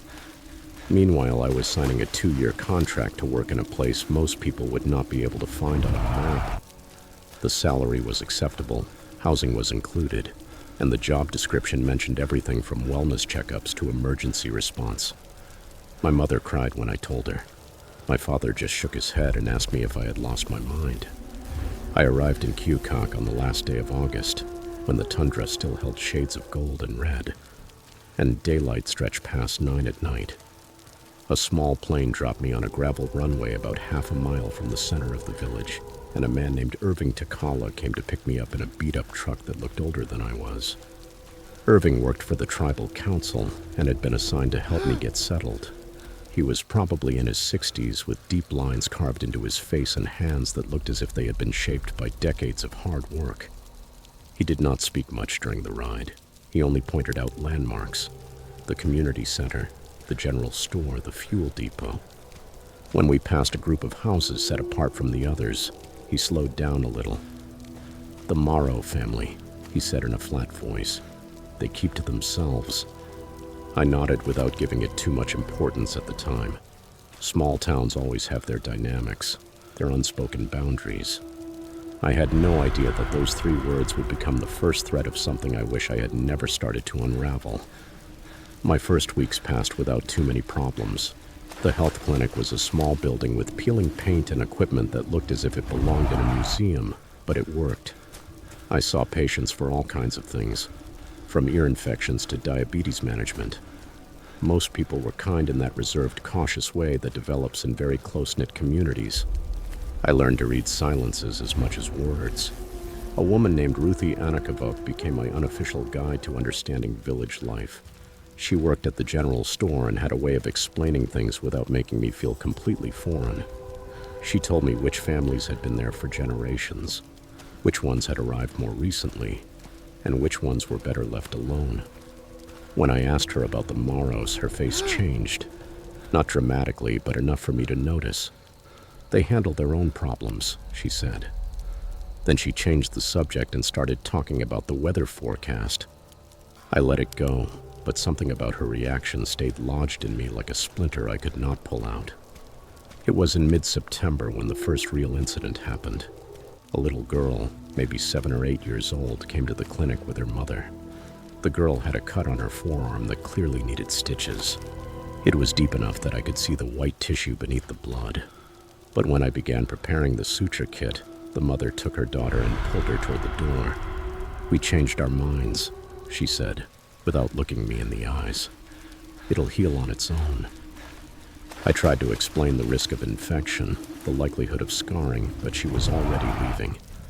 I stood in the empty exam room holding the needle and thread, with the feeling that I had witnessed something I did not understand. When I mentioned it to Ruthie later that day, she became very quiet. "That was Celeste Morrow," she finally said. "Her daughter, Elise. They don't come to the clinic. They never have." I asked her why, and she only shook her head. Some questions are better not asked around here. October arrived quickly, and with it, the cold. It was not that clean autumn chill I knew from the Pacific Northwest, but something deeper. A cold that seemed to seep into the walls, into the bones, into the thoughts. Daylight was shrinking fast, and by the end of the month we had barely 6 hours of weak sun before darkness swallowed everything again. I began spending more time in the clinic reviewing old files, partly out of boredom and partly because the incident with the Morrow girl kept turning over in my head. The filing system was a disaster. Decades of paper records stuffed into cabinets with no real organization. But as I began sorting them, patterns started to appear. Death certificates mostly. In a village so small, you expect to find deaths from the usual causes: age, accidents, the occasional illness. What I did not expect was to see how many of those accidents involved the same few surnames: Morrow, Ivanov, Tulik. Again and again. Drownings, falls, exposure to the cold, hunting accidents, all declared accidental by whichever authority had signed the documents. But the frequency was astonishing. In the last 15 years, I counted 11 deaths among those 3 families alone. 11 in a village of 200 people.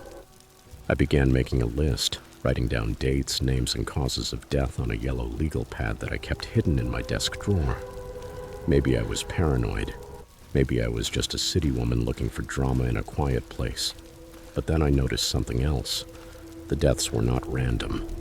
They clustered around the same time of year, almost always between late October and early December, when the village was at its most isolated, when the rivers froze but the ice was not yet thick enough for safe travel, when small planes stopped flying because of the weather, when leaving Cucac became almost impossible.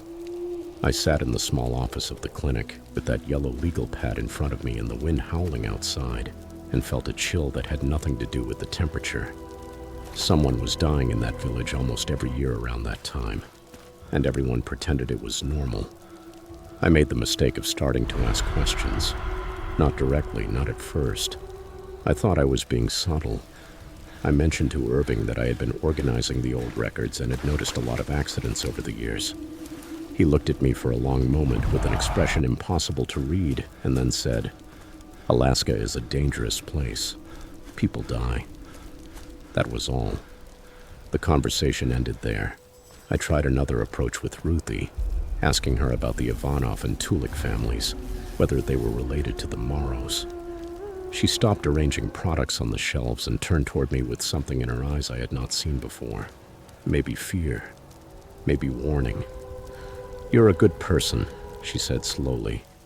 "You came here to help, so let me help you. Stop looking at those old papers. Stop asking about those families. Do your job.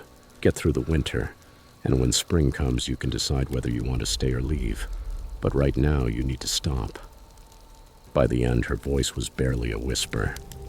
I wanted to argue, to insist, to push her to say more, but the expression on her face made the words die in my throat. She was truly afraid, and not for herself. That night when I returned home, I found the door of my cabin unlocked. I always locked it. It was a Seattle habit I had never lost. My first thought was that maybe I had forgotten, that the isolation was starting to affect me. But when I went inside and turned on the light, I knew someone had been there. Nothing was missing. Nothing was broken. But the drawers of my desk were open, and the yellow legal pad where I had been taking my notes was placed in the center of my bed. That legal pad had been in the clinic office. Someone had taken it, brought it to my house, and left it where I would have to see it. A message. I picked it up and flipped through the pages. All my notes were still there, every name and every date I had written. But on the last page, someone had added a single sentence in handwriting that was not mine. "Winter is long and accidents happen." I stood there in my freezing cabin, holding that pad, and for the first time since arriving in Cucac, I felt truly afraid. Not curiosity, not discomfort, fear. Because whoever wrote that note knew exactly what I had been doing, and they wanted me to know that they knew. I should have stopped. Any rational person would have. But fear does strange things. Sometimes it paralyzes you, and sometimes it pushes you to do exactly what you should not do. The next morning, I went to the tribal council office and asked to see the village census records from the last 20 years. The woman behind the desk, someone I had never spoken to before, looked at me as if I had asked for nuclear launch codes. She said those records were not available to outside contractors and that I would need special permission from the council elders. I asked her how I could get that permission. She smiled without warmth and said the council only met once a month, and the next meeting would not be until December. I left that office knowing I had just put another target on my back. That afternoon, I tried to call my mother using the satellite phone at the community center, the only reliable way to communicate with the outside world. The phone was broken. It had worked perfectly the week before. The man who ran the center, a quiet guy named Amos Chuku, said a part had to be ordered and that it would take a few weeks. He did not look at me when he said it. November arrived like a door slamming shut. The last supply plane landed on the 3rd, and the pilot told me the weather window was closing fast. He asked if I wanted to leave. He said he could make room for one more passenger. I thought about it. I thought about the note on my bed, the broken satellite phone. The way people had started looking at me differently, as if I were a problem that needed to be controlled. But leaving felt like surrendering to something I still did not understand. And a stubborn part of me refused to give them that satisfaction. So I watched the plane take off and disappear into a gray sky, and I told myself I had made the right decision. By the middle of the month, the river was completely frozen and the snow reached my waist in some places. The temperature dropped to 30 below zero, then 40. The village became a small cluster of lights surrounded by endless darkness, isolated from everything. And somewhere inside one of those houses, there were people waiting for something. I still did not know what, but I was about to find out. It was November 19th when Ruthie came to my cabin after dark. She had never visited me at home before. When I opened the door and saw her standing in the cold, her breath coming out in white clouds, I knew something had changed. She walked in without waiting for an invitation and stood in the middle of my small living room, rubbing her hands together. "There's going to be an accident soon," she said, her voice tense. "The Morrows have a debt. They've had it for 3 generations. The Ivanovs and the Tuliks had debts too. That's how it works here. That's how it has always worked." I asked her what she meant by debt. Then she told me a story that made everything fit into a terrible place. Decades earlier, before the village had any real connection to the outside world, the founding families made agreements among themselves. Land rights, hunting territories, marriages, resources. When someone broke an agreement or wronged another family, there was a price. Not money, not property. Blood. A life for a life, passed down from generation to generation until the debt was paid. It sounded insane, like something out of a history book about feudal societies. But Ruthie was not joking, and the fear in her eyes was absolutely real. She told me the Morrow family still owed a debt to the Chuku family for a grievance committed by someone's great-grandfather that had never been settled. This year, the debt was going to be collected. Elise, the girl I had tried to help in September, was the one chosen.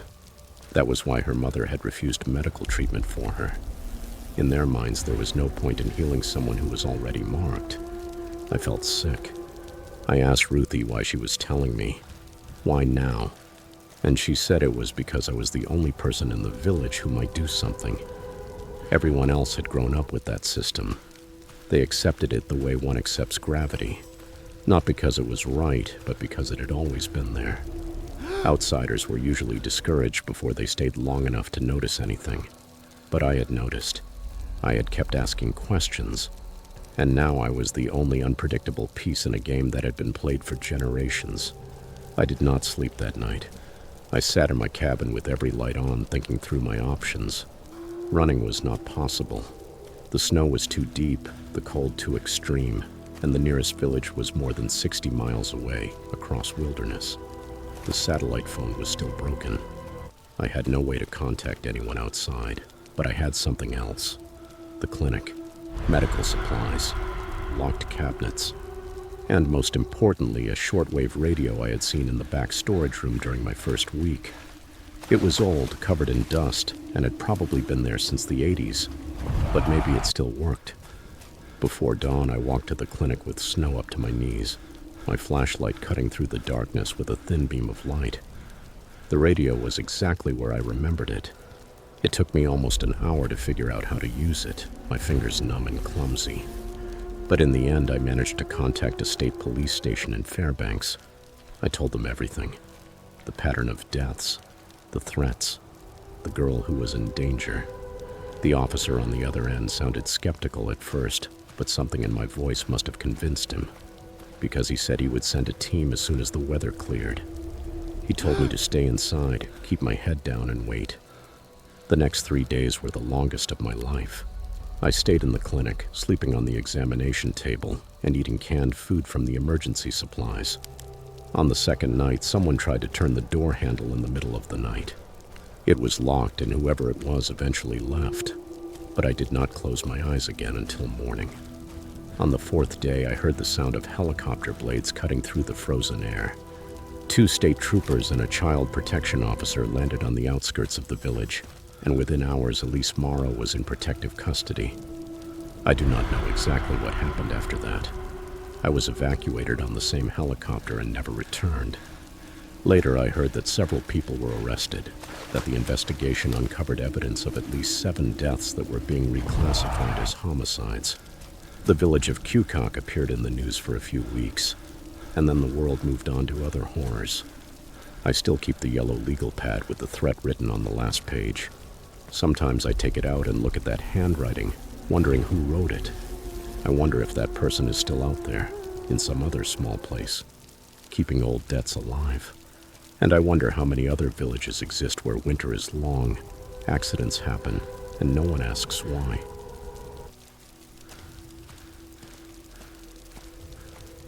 Story 7. Working at a temporary construction camp in Alaska felt like a strange pause in my life. Something I kept telling myself was only a means to an end. I had accepted the job because the pay was good. I needed to pay off some debts.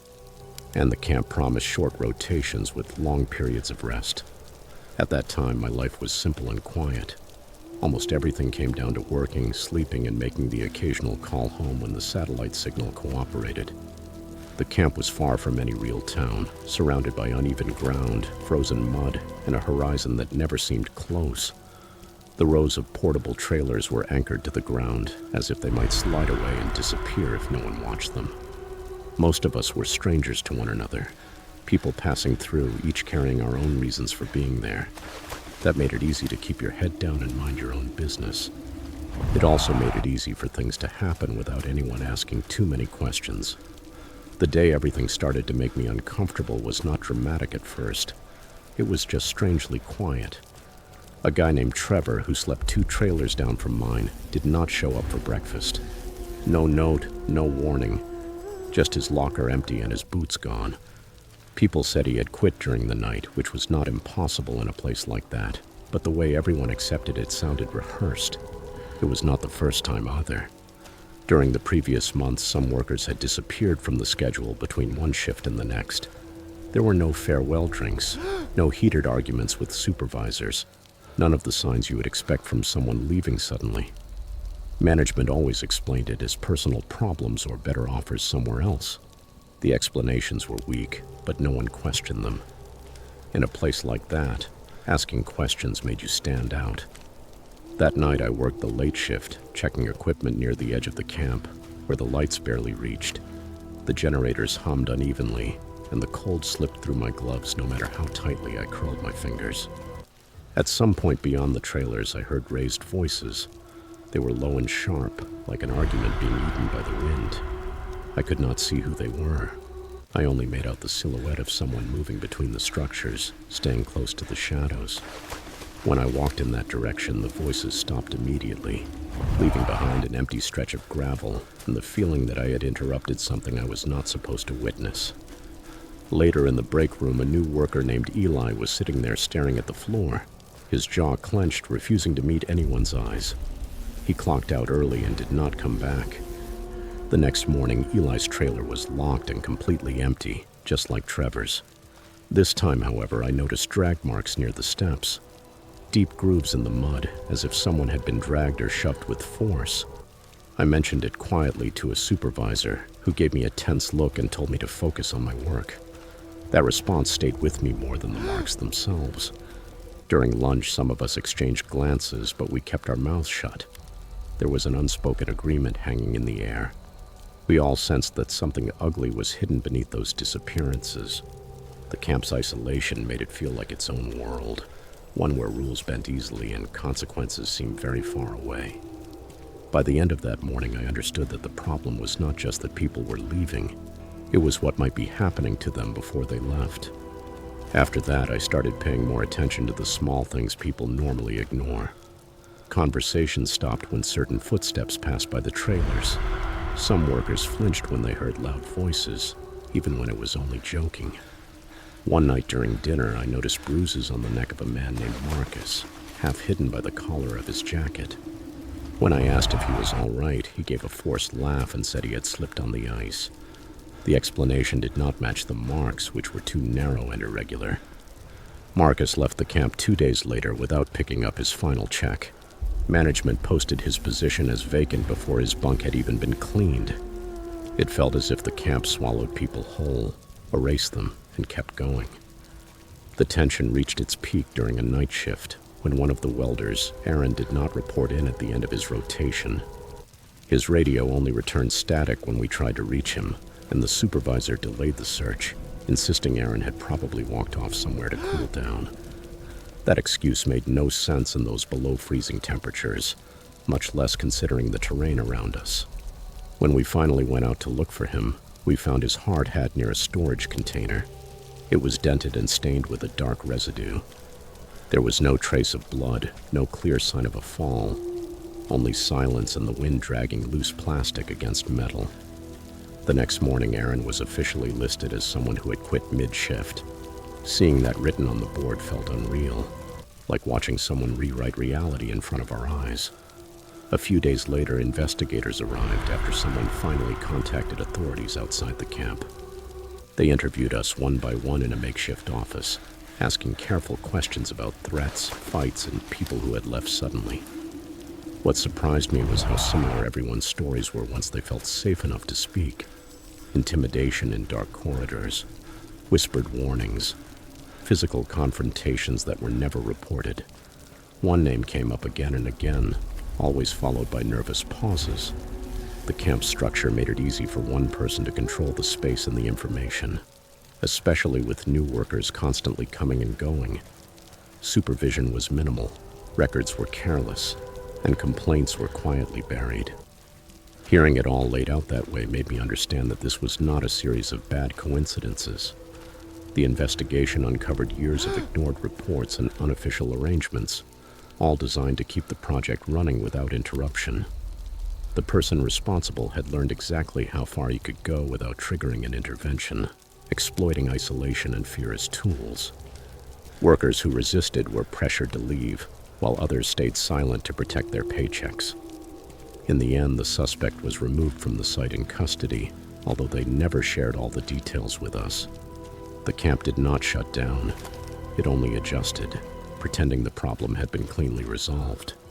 Even after things returned to a surface-level normal, the atmosphere never recovered. Every sound after dark carried weight. Trust between co-workers was permanently damaged. I stayed long enough to see the investigators leave and for the company to issue a brief statement about new safety protocols. Nothing about the people who had disappeared. Nothing about Aaron. Nothing about the fear that had settled over the camp like a second climate. They moved some trailers. A new supervisor rotated in, and we were told to report anything unusual. By then, the word sounded empty. At night, the camp still felt watched, even with extra lights and new faces around.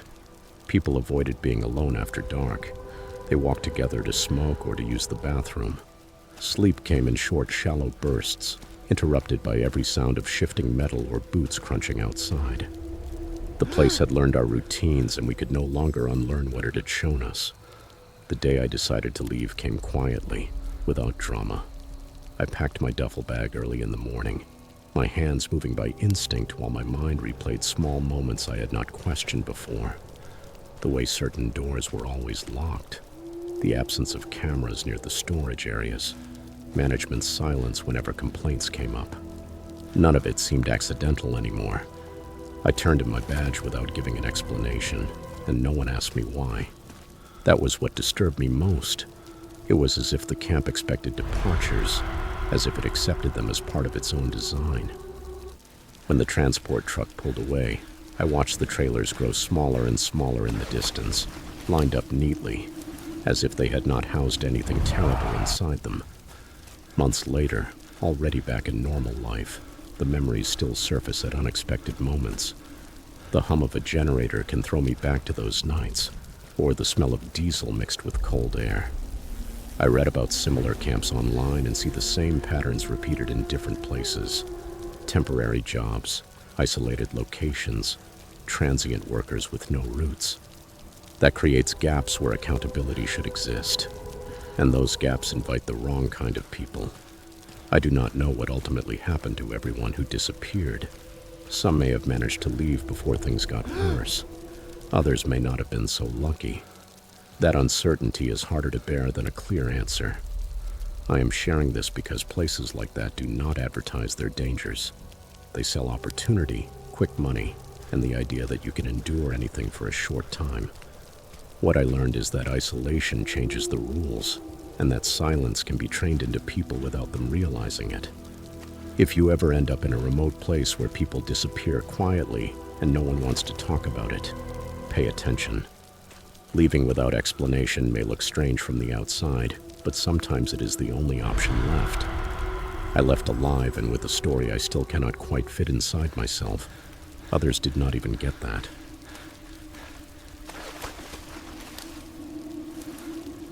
Story 8. At that point in my life, I was jumping from one temporary job to another, chasing seasonal contracts the way some people chase the weather. Alaska seemed to offer the right kind of distance. I was in my late 20s, traveling alone, and accepting temporary jobs wherever an extra pair of hands was needed before winter shut everything down. I did not have many things tying me to any one place. Just a car packed to the brim, a notebook full of phone numbers, and the habit of trusting my own plans too much. That morning began like many others on the road. Cheap coffee, stiff muscles, and a long stretch of highway waiting ahead. I remember thinking that if I could reach the next town before dark, everything would stay on schedule. The light was already weaker than I liked, stretched low and pale over the road. Even so, nothing about that day felt dramatic or unusual. It felt routine. And that is exactly what makes it so difficult to explain now. The roadside stop stood alone in front of miles of nothing. It was a low, compact building with buzzing fluorescent lights and a parking lot torn up by gravel. Inside, the air smelled of burnt coffee and old fryer oil, the kind that sticks to your clothes. The woman behind the counter had tired eyes and kept looking at the wall clock, tapping her pen against the surface as if counting the minutes until she could leave. I told her I was headed to the next town and hoped to get there before night. She gave me a look that lasted 1 second longer than normal, and then said something vague about the road being very quiet lately. Near the door, there was a corkboard with handwritten notes. People offering rides, lost dogs, strange local announcements. One of the papers was torn halfway down, as if someone had changed their mind in the middle of a sentence. I paid, thanked her, and went back outside with that image still stuck in my head. After that, the drive felt different, although nothing obvious had changed. The highway narrowed and began to twist, with the trees pressing closer, swallowing the sound. The radio stations dissolved into static and then disappeared completely, leaving only the low hum of the engine. For a while, I noticed a vehicle behind me. It was dark, difficult to identify, but it never came close enough for me to read anything useful. When it finally disappeared, its absence felt louder than its presence. I kept checking the dashboard clock, making mental calculations about the distance and the fading light. The sky was sliding into that heavy bluish gray that comes quickly in remote places. I told myself I was imagining tension where there was none. Being alone for that long plays tricks on your head, or at least that was what I believed. The last clear memory I have of that stretch is pulling over onto a wide shoulder, thinking I should double-check the map before continuing. I turned off the engine, and the silence came in all at once, dense and oppressive. My keys were not in the cup holder where I always left them. That struck me as strange enough for my chest to tighten.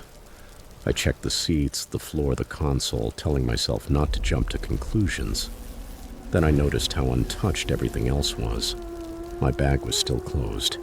My jacket was folded exactly as I had left it. There was no sign that anyone had entered the car. The road was empty in both directions, stretching endlessly, offering no clues and no comfort. Standing there, surrounded by a wilderness that did not care at all whether I existed or not, I understood how easy it would be for someone to disappear without making a sound. What I did not understand in that moment was how quickly small decisions begin to accumulate when you are isolated. I stayed there longer than I should have, listening to the wind scrape through the brush and feeling watched without being able to see anyone. After a while, I noticed marks in the gravel that did not match my tires.